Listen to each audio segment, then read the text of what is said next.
Ya baik, Bismillahirrahmanirrahim. Assalamualaikum warahmatullahi wabarakatuh. Kami dari kelompok 6 akan mempresentasikan hasil diskusi kami yang berjudul Ketenagakerjaan dan Pengangguran. Yang dimana dari kelompok kami yaitu dengan saya sendiri, Tasya Rafifah Amrullah, terus yang kedua ada Baso Takwa, yang ketiga ada Susan Mersa Ayu, dan yang keempat ada Amelia Pradana Putri. Langsung saja kepada pemateri pertama, saya persilahkan kepada Saudari Amelia Pradana Putri untuk memaparkan materinya.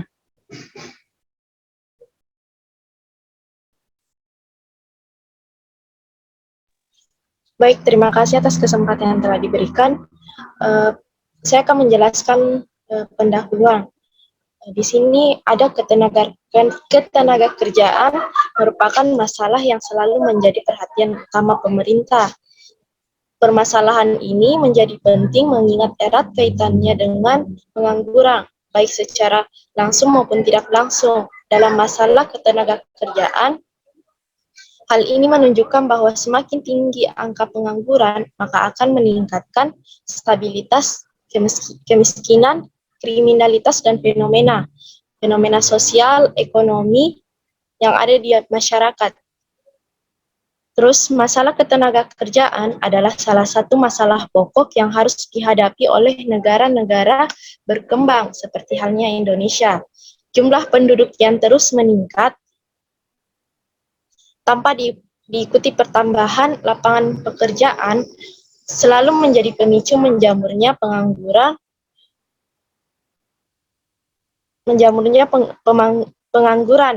Dan jika pemerintah mampu memanfaatkan kelebihan tenaga kerja, maka dualisme permasalahan tenaga kerja dan pengangguran tidak akan terjadi, bahkan memberikan dampak yang positif dalam percepatan pembangunan. Next. Selanjutnya ada metodologi. Pengumpulan data dilakukan untuk memperoleh informasi yang dibutuhkan dalam rangka mencapai tujuan penelitian. Tujuan yang diungkapkan dalam bentuk hipotesis merupakan jawaban sementara terhadap pertanyaan penelitian. Sedangkan data-data yang digunakan adalah data sekunder, yaitu data terkait struktur tenaga kerja, nilai tambahan bruto, dan produk domestik bruto atau PDB. Data tersebut berupa data time series atau runtut waktu dari tahun 2011 sampai 2020. Data sekunder yang digunakan diperoleh melalui studi pustaka yang diperoleh melalui BPS, Survei Indonesia,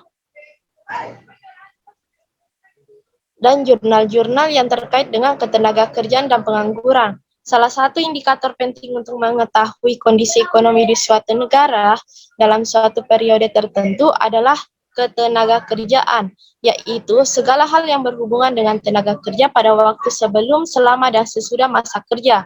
Selain itu, ada juga pengangguran, yang menjadi indikator penting dalam mengetahui kondisi ekonomi Indonesia, yaitu istilah yang diberikan kepada orang yang tidak bekerja sama sekali atau orang yang sedang mencari pekerjaan. Mungkin itu saja yang dapat saya sampaikan. Saya kembalikan kepada moderator. Baik, itu tadi penjelasan dari Saudari Amelia Pradana Putri. Selanjutnya, untuk mengenai tenaga kerja, di sini saya akan menjelaskan mengenai tenaga kerja yang dimana tenaga kerja ini merupakan semua penduduk yang telah memasuki usia kerja, yaitu 15 tahun ke atas, yang memiliki potensi untuk menghasilkan barang atau jasa. Menurut Undang-Undang Nomor 13 Tahun 2003 tentang Ketenagakerjaan, di mana tenaga kerja merupakan setiap orang yang mampu melakukan pekerjaan guna menghasilkan barang dan jasa, baik di dalam maupun di luar hubungan kerja. Nah, tenaga kerja ini dapat dibedakan atas dua bagian, yaitu angkatan kerja dan bukan angkatan kerja, di mana angkatan kerja adalah penduduk usia kerja yang bekerja, sementara tidak bekerja atau sedang mencari pekerjaan. Sementara yang bukan angkatan kerja adalah tenaga kerja dalam usia kerja yang tidak bekerja dan tidak sedang mencari pekerjaan, seperti ibu rumah tangga, pelajar, pensiunan, ataupun orang yang mengalami cacat. Dapat kita lihat dari bagan berikut ini.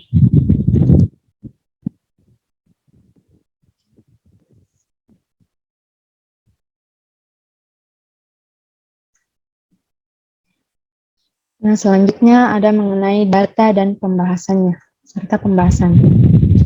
Nah, untuk materi ini akan dijelaskan oleh Saudara Baso Takwah. Saya persilahkan.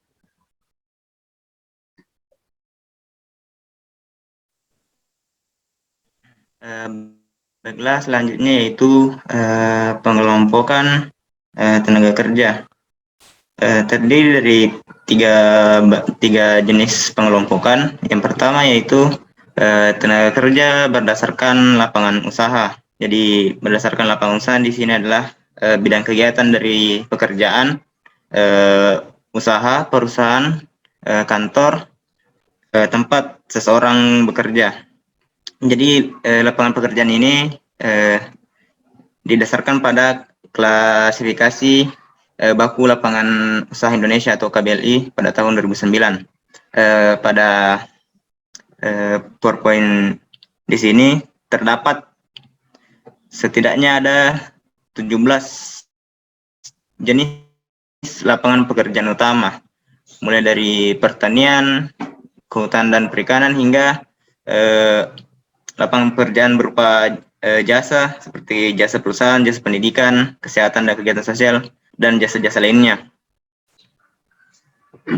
Di sini diambil data yang diambil di sini yaitu data 10 tahun, yaitu dari rentan tahun 2011 hingga 2020.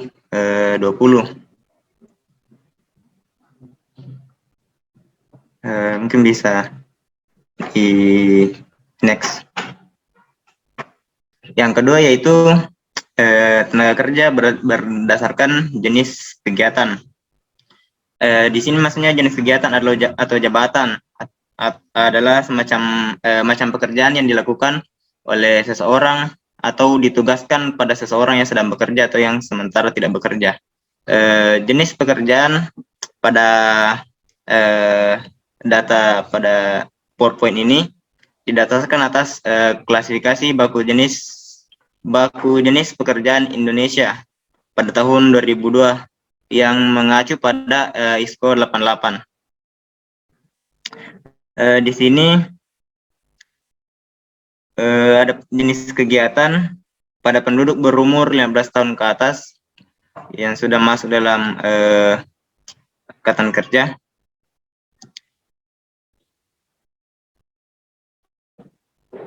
Yaitu ada yang angkatan kerja, ada tingkat partisipasi angkatan kerja dalam bentuk persen atau persentase mencapai dari tahun 2011 sampai 2020 tingkat partisipasi mencapai 66,78%. Rata-ratanya di sini sekitar 66%. Kemudian yang bekerja, kemudian ada pengangguran terbuka, ada tingkat pengangguran terbuka juga dalam persentase. Yang di sini ada bukan angkatan kerja, meliputi orang yang sekolah, mengurus rumah tangga, ibu rumah tangga dan lainnya. Mungkin lainnya di sini mungkin orang yang menyandang disabilitas atau kekurangan fisik. Next.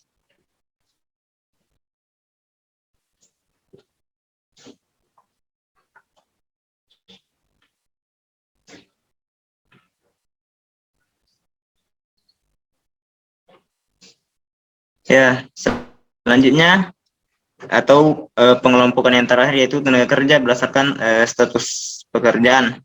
Maksudnya di sini adalah jenis kedudukan seseorang dalam melakukan pekerjaan di suatu unit usaha atau kegiatan. Di sini dikategorikan menjadi tujuh status, yaitu berusaha sendiri, berusaha dibantu buruh, tidak tetap atau buruh tidak dibayar, berusaha dibantu buruh tetap atau buruh dibayar, kemudian buruh atau karyawan atau pegawai. Kemudian ada di sini pekerja bebas di pertanian, pekerja bebas di non pertanian, pekerja keluarga atau tak dibayar, dan yang ke-8 tak terjawab. Berusaha sendiri di sini adalah bekerja atau berusaha dengan menanggung risiko secara ekonomis, yaitu dengan tidak kembalinya ongkos produksi yang telah dikeluarkan dalam rangka usahanya tersebut, serta tidak menggunakan pekerja dibayar, maupun pekerja tak dibayar, karena di sini statusnya berusaha sendiri. Adapun maksud dari berusaha dibantu buruh, buruh tidak tetap atau buruh tidak dibayar, adalah bekerja atau berusaha atas risiko sendiri, tapi menggunakan buruh atau pekerja tak dibayar atau pekerja tidak tetap. Di nomor ketiga, berusaha dibantu buruh tetap atau buruh dibayar. Di sini maksudnya adalah berusaha atas risiko sendiri dan mempekerjakan paling sedikit satu orang buruh, baik itu buruh atau pekerja tetap yang dibayar. Yang keempat, buruh, pegawai, atau karyawan. Maksudnya di sini adalah seseorang yang bekerja pada orang lain atau baik itu instansi, kantor, perusahaan, atau usaha orang lain. Kemudian pekerja bebas di pertanian. Maksudnya di sini adalah seseorang yang bekerja pada orang lain atau yang bekerja pada majikan yang tidak tetap lebih dari satu majikan dalam sebulan terakhir. Kemudian ada pekerja bebas di non pertanian. Pekerja bebas di non pertanian adalah seorang yang bekerja pada orang lain di usaha non pertanian atau yang tidak pada bidang pertanian. Kemudian yang terakhir itu pekerja keluarga atau tak dibayar. Nah, di sini adalah seorang yang bekerja membantu orang lain yang berusaha dengan tidak mendapat upah atau gaji berupa uang maupun barang. Pekerja tidak dibayar tersebut misalnya adalah anggota rumah tangga seperti istri atau anak yang membantu suaminya atau ayahnya yang bekerja di sawah dan tidak dibayar. Mungkin itu saja dari saya. Saya kembalikan ke moderator.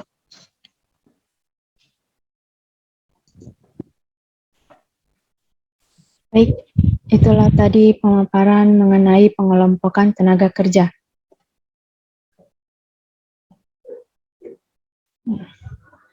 Selanjutnya di sini mengenai produktivitas tenaga kerja. Di sini saya akan menjelaskan mengenai produktivitas tenaga kerja, yang dimana pengukuran produktivitas ini berdasarkan pendekatan rasio output atau input ini akan mampu menghasilkan 3 jenis ukuran. Yang pertama yaitu produktivitas parsial. Nah, produktivitas parsial ini sering juga disebut sebagai produktivitas faktor tunggal atau single factor productivity, merupakan rasio output terhadap salah satu jenis input. Sebagai contoh, produktivitas tenaga kerja merupakan ukuran produktivitas parsial bagi input tenaga kerja yang diukur berdasarkan rasio output terhadap input tenaga kerja. Produktivitas modal merupakan ukuran produktivitas parsial bagi input modal yang diukur berdasarkan rasio output terhadap input modal, dan sebagainya. Adapun persamaan yang digunakan dalam menentukan nilai produktivitas parsial ini adalah sebagai berikut. Yang pertama, produktivitas tenaga kerja sama dengan output dibagi input tenaga kerja. Terus yang kedua itu ada produktivitas material, yang dimana produktivitas material ini sama dengan output dibagi input material. Terus yang ketiga ada produktivitas modal, sama dengan output dibagi input modal. Terus yang keempat ada produktivitas energi, yang sama dengan output dibagi input energi. Terus yang kelima ada produktivitas input lain, sama dengan output dibagi input lain, yang dimana output ini merupakan nilai produksi, sedangkan input ini merupakan nilai yang digunakan oleh perusahaan dalam satuan tertentu. Terus yang kedua ada faktor produktivitas total. Nah, faktor produktivitas total ini merupakan rasio dari output bersih terhadap banyaknya input modal dan tenaga kerja yang digunakan. Output bersih atau net output adalah output total dikurangi dengan barang-barang dan jasa antara input yang digunakan dalam proses produksi. Berdasarkan definisi tersebut, jenis input yang dipergunakan dalam pengukuran produktivitas faktor total hanya faktor tenaga kerja dan modal. Adapun persamaan yang digunakan dalam menentukan nilai produktivitas total ini adalah produktivitas faktor total sama dengan output bersih dibagi input tenaga kerja ditambah dengan modal. Terus sama dengan output total dikurang material dan jasa yang digunakan terus dibagi dengan input tenaga kerja ditambah dengan modal. Terus yang ketiga ada produktivitas total. Nah, produktivitas total ini merupakan rasio dari output total dari input total atau semua input yang digunakan dalam proses produksi.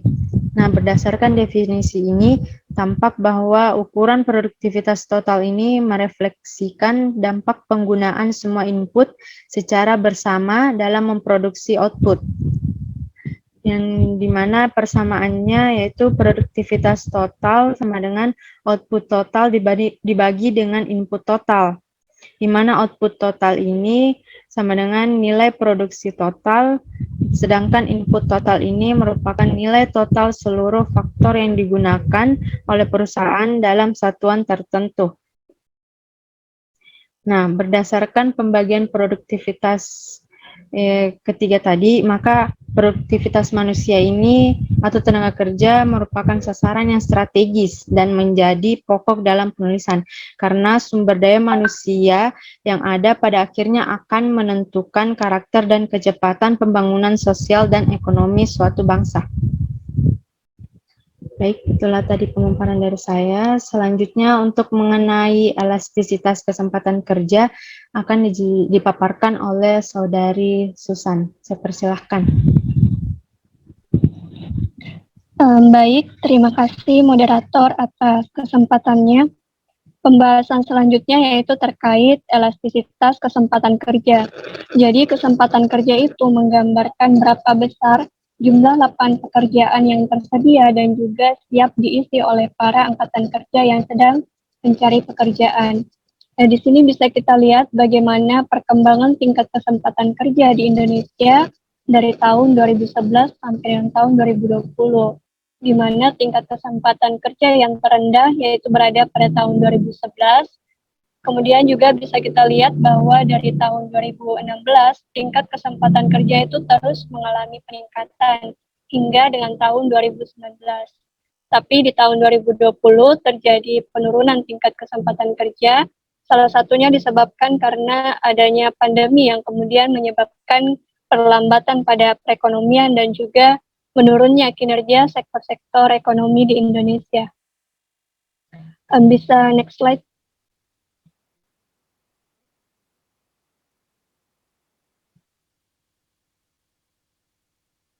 Nah, elastisitas kesempatan kerja ini adalah salah satu indikator yang umumnya digunakan untuk analisis pada pasar tenaga kerja, di mana dengan mengukur elastisitas kesempatan kerja, kita bisa mengetahui berapa besar persentase kesempatan kerja yang tercipta akibat adanya pertumbuhan ekonomi.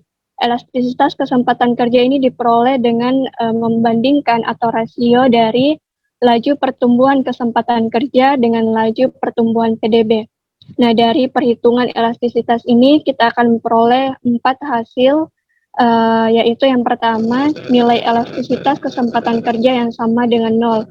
Artinya bahwa tidak ada pengaruh, baik itu ada perubahan pada PDB, itu tidak akan mempengaruhi perubahan pada kesempatan kerja.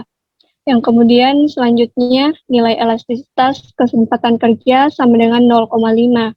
Artinya 1% perubahan pada PDB itu diikuti oleh perubahan kesempatan kerja sebanyak 0,5%. Selanjutnya nilai elastisitas kesempatan kerja sama dengan 1, itu tingkat perubahannya sama. Nah, 1% perubahan pada PDB juga diikuti dengan perubahan kesempatan kerja sebanyak 1%. Dan yang terakhir yaitu nilai elastisitas kesempatan kerja sama dengan 2. Artinya 1% perubahan pada PDB akan menyebabkan perubahan pada kesempatan kerja sebanyak 2%. Nah, tentunya kita mengharapkan nilai elastisitas yang ideal yaitu yang bisa memberikan tambahan kesempatan kerja dan juga meningkatkan produktivitas tenaga kerja. Next Nah, selanjutnya tingkat pengangguran terbuka. Jadi pengangguran itu adalah kelompok masyarakat yang sudah memasuki usia kerja, yaitu usia 15 sampai dengan 60 tahun. 60 tahun, tapi mereka tidak bekerja karena belum memiliki pekerjaan atau memang sedang mencari pekerjaan. Nah, di sini ada beberapa jenis pengangguran terbuka. Yang pertama yaitu mereka yang tidak mempunyai pekerjaan dan sedang mencari pekerjaan. Yang kedua yaitu mereka yang tidak mempunyai pekerjaan tapi sedang mempersiapkan usaha. Dan yang ketiga yaitu mereka yang tidak mempunyai pekerjaan dan memutuskan untuk tidak mencari pekerjaan karena mereka merasa bahwa mereka tidak mungkin bisa mendapatkan pekerjaan. Dan yang keempat adalah mereka yang memiliki pekerjaan tapi belum mulai bekerja. Nah, tingkat pengangguran terbuka itu diukur dari jumlah pengangguran terbuka dibagi dengan angkatan kerja, kemudian dikali 100%. Nah, hasil pengukuran tersebut nanti akan memberikan kita gambaran bagaimana berapa persen jumlah pengangguran terbuka yang ada pada suatu angkatan kerja. Nah, seperti yang kita ketahui bahwa angkatan kerja itu ada dua, yaitu angkatan kerja yang bekerja dan juga tidak bekerja. Next. Nah, ini adalah grafik yang menunjukkan bagaimana perkembangan tingkat pengangguran terbuka di Indonesia selama 10 tahun, yaitu dari tahun 2011 sampai dengan tahun 2020. Nah, tingkat pengangguran terbuka yang tertinggi yaitu pada tahun 2011 sebesar 7,48%. Nah, dari tahun 2012 sampai 2019 itu cenderung menunjukkan tren yang menurun. Meskipun di tahun 2015 sempat mengalami peningkatan, tapi peningkatannya tidak terlalu besar. Nah, di tahun 2020 terjadi peningkatan tingkat pengangguran terbuka yang cukup besar. Salah satunya karena pandemi, adanya pembatasan kegiatan masyarakat menyebabkan menurunnya jam kerja masyarakat, banyak masyarakat yang harus berhenti bekerja, bahkan kehilangan pekerjaan karena PHK. Baik, sekian yang bisa saya sampaikan. Mohon maaf atas segala kekurangan. Saya kembalikan kepada moderator.